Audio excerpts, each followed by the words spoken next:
qo'shiqlarni aytgan bo'lardingiz, repertuarlarni. Yo'q, endi men buni Balki. eshitishim mumkin, lekin aytishimga jur'at etolmayman. Chunki buni qoyilmaqom qilib G'ulomjon Yoqubov aytib qo'ygan. Nima kerak bor buni takror etish? Mana shu savolga ko'p savol bersa, nima Botir akamning qo'shiqlarini aytmaysiz? Voy, aytgim keladi. Lekin ayniqsa To'g'rikan ukaga mas'uliyat boshqacha. Boshqalar aytishi mumkin, endi bir eksperiment qoldi. Masalan, men ayta olmayman. Jur'at qilolmaysiz. Jur'at eta olmayman. Bu juda katta mas'uliyat. Xuddi o'zidek qilib ijro qilasiz. Yasha. Xullas shunaqa.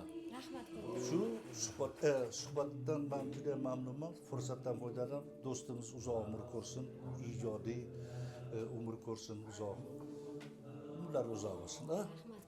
Rahmat.